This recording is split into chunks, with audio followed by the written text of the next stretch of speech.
श्री श्री श्री गुरुदेवाय नमः। श्री हनुमते नमः। श्री हनुमान जी विराजिए। श्री गणेशाय नमः। श्री जानकी वल्लभो विजयते। श्री रामचरित्र मानस द्वितीय सोपान अयोध्या कांड दोहा संख्या 39 पर छोड़ा था। मैंने कहा वहीं से पढ़ते हैं, प्रार्थना कर लेते हैं। श्री गुरु चरण सरोज रज निज मन मुकर सुधारी। वर्णौ रघुवर विमल जसु जो दायक फल चारि। सिया राम मैं सब जग जानी करहु प्रणाम जोर जुग पानी। सीताराम चरण रति मोरे अनुदिन बड़ायु अनुग्रह तोरे। यही विधिनाथ हुए हित मोरा करहु सुबेगी दास में तोरा। जय जय राम जय सीताराम। जय जय राम जय सीताराम।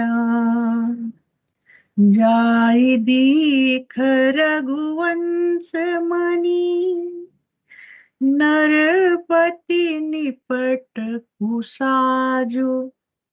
सहमी पर्यो लखी सिंघनहि मनहु वृद्ध गजराजु। यही विधिनाथ होए हित मोरा करहु सुबेगी दास में तोरा। सुख ही अधर जरए सब अंगा सुख ही अधर जरए सब अंगो। मनहु दीन मनि हीन बोअंगु। सरुष समीप दीखी के मानहु मीचु धरी घरी गनि ले। करुणामय मृद राम सुभावो प्रथम दीख दुख सुना न काऊ। तदपि धीर धरि समय विचारी पूछे मधुर वचन महतारी। मोहि कहो मातु तात दुख कारण करिए जतन जेहि होई निवारण।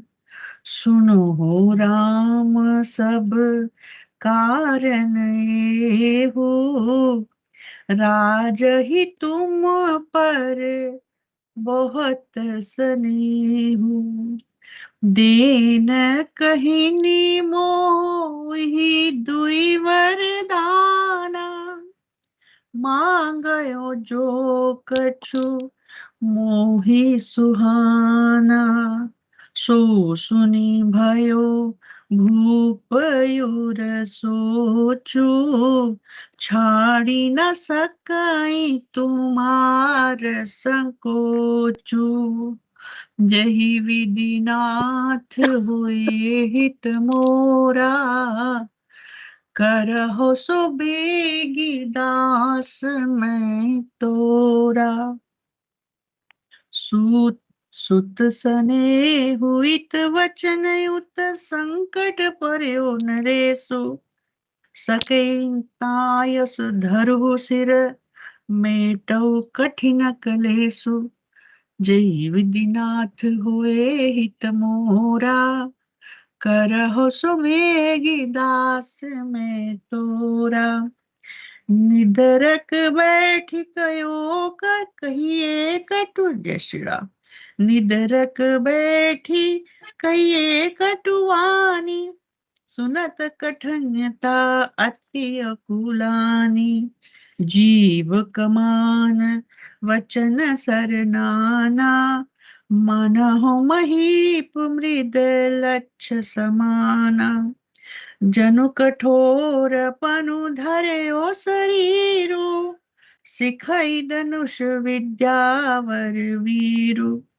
सब प्रसंग रघुपति ही सुनाई बैठी मरणो तनु धरि निठुराई मन मुस्काई भानु कुल भानु राम सहज आनंद निधानु बोले वचन विगत सब दूषण मृद मंजुल जनुबाग विभूषण सुन जननी सोई सुत बड़ भागी जो पितु मातु वचन अनुरागी तनहि मातु पितु तोष निहारा दुर्लभ जननी सकल संसारा यही विधिनाथ होए हित मोरा करहु सुवेगी दास में तोरा मुनि गण मिलन विशेष बना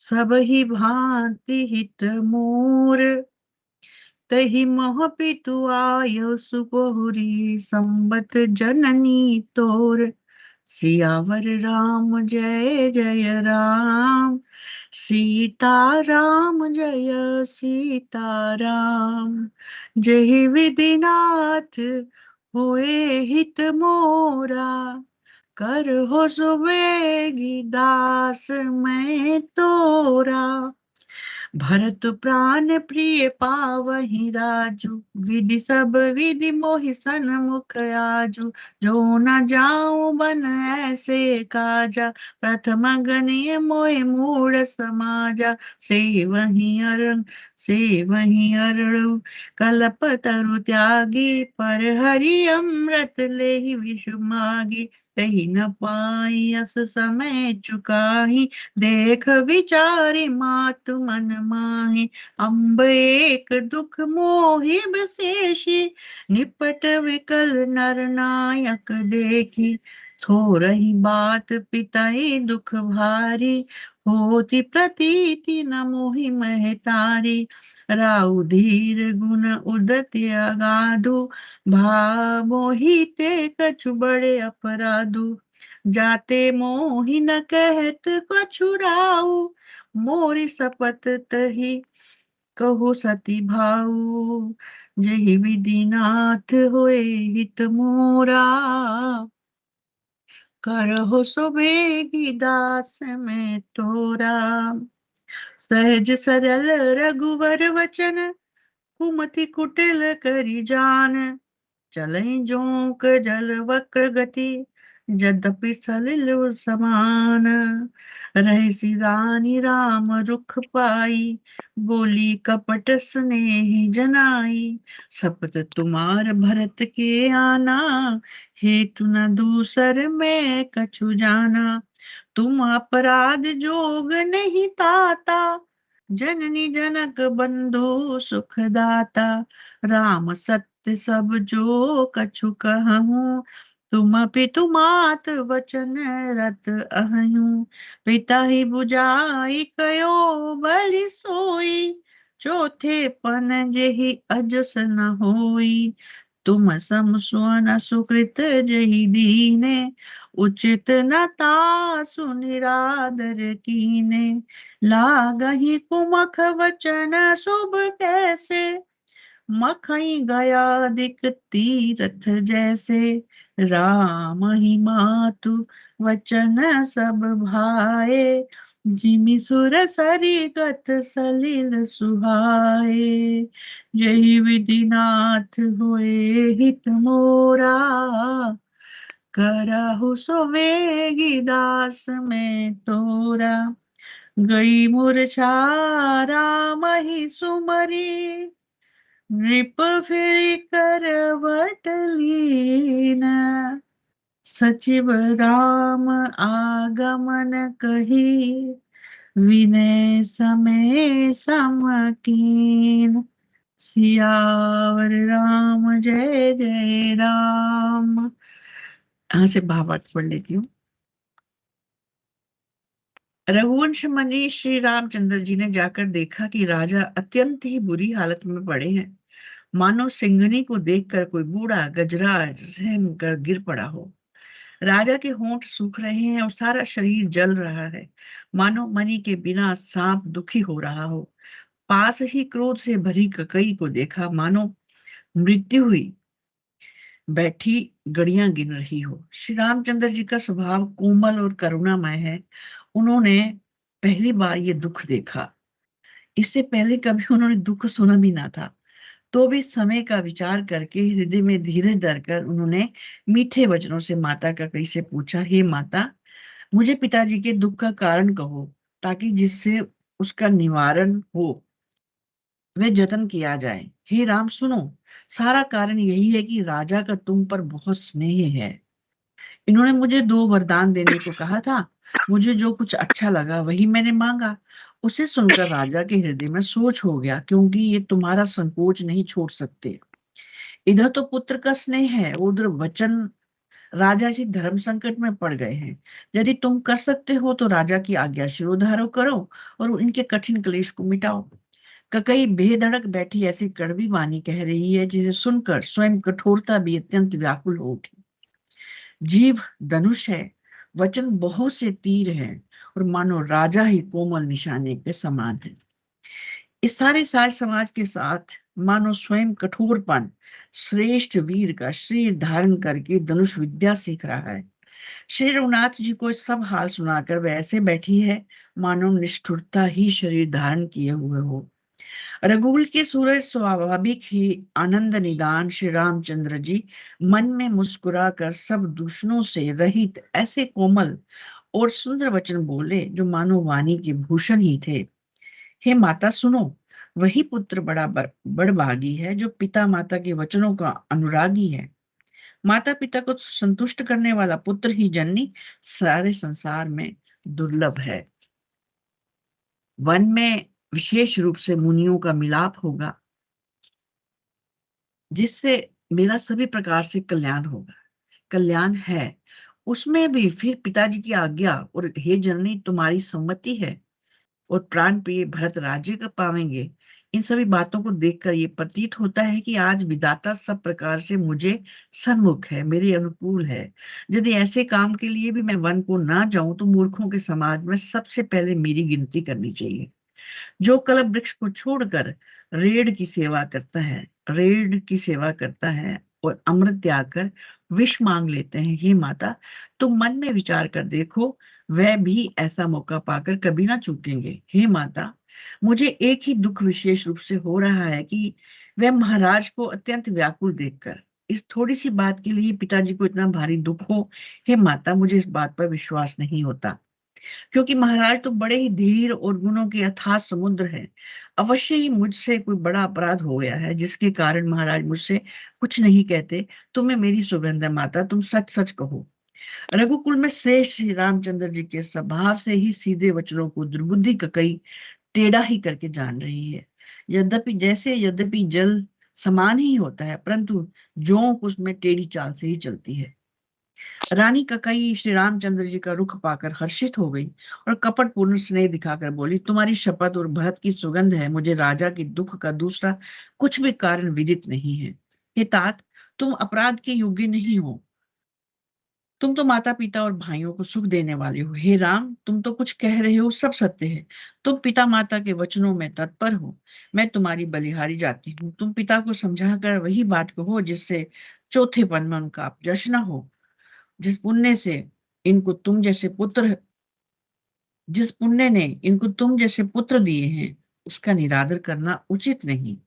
ककई के बुरे मुख में ये शुभ वचन कैसे लगते हैं, जैसे मगध देश में गया आदिक तीर्थ। श्री रामचंद्र जी को माता ककई के सब वचन ऐसे लगे जैसे गंगा जी में जाकर के जल शुभ सुंदर हो जाते हैं।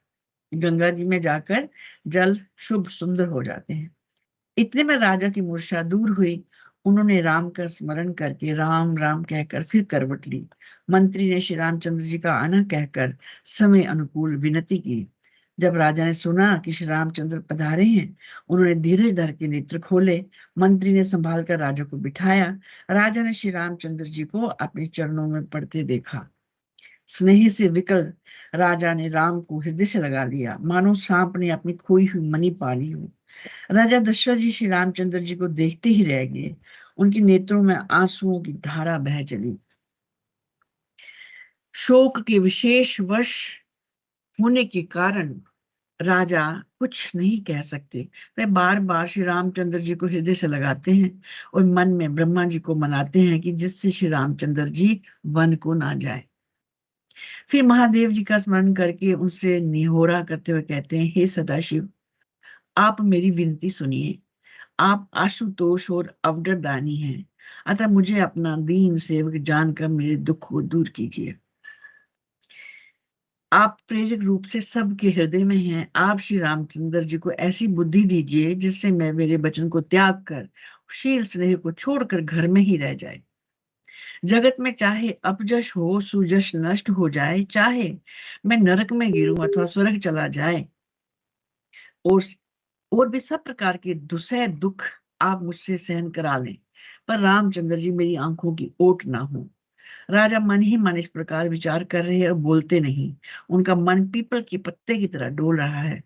श्री रघुनाथ जी ने पिताजी को प्रेम के वश जानकर और ये अनुमान करके कि माता फिर कुछ कहेगी तो पिताजी को दुख होगा, देश काल और अवसर के अनुकूल विचार कर विनीत वचन कहे, हे तात, मैं कुछ कहता हूँ या जिठाई करता हूँ, इस अनौचित्य को मेरी बाल्यावस्था समझकर क्षमा कीजिए।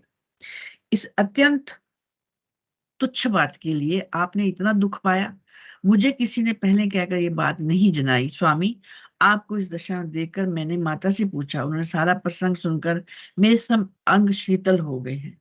हे पिताजी, इस मंगल के समय स्नेहवश होकर सोच करना छोड़ दीजिए और हृदय में प्रसन्न होकर मुझे आज्ञा दीजिए। ये कहते हुए प्रभु श्री रामचंद्र जी सर्वांग पुलकित हो गए। उन्होंने फिर से कहा, इस पृथ्वी से यही विश्राम करते हैं, समय हो गया है।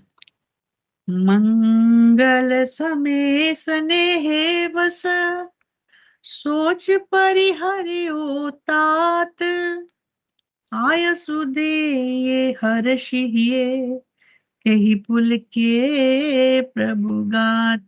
सियावर राम जय जय राम, सीता राम जय सीता राम, सीता राम जय सीता राम, सीता राम जय सीता राम।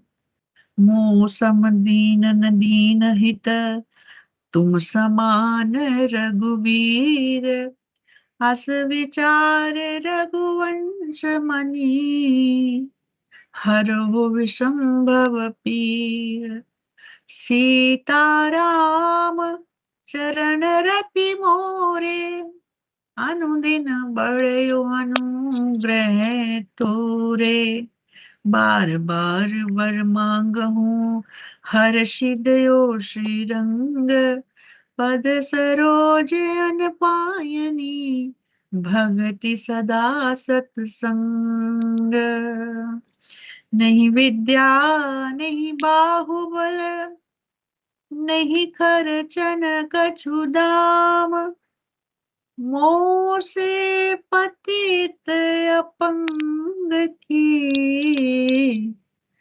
तुम पत राखो राम। जय श्री राम, जय जय जय राम। सबको राम राम, सबका दिन मंगल हो, शुभ दिवस।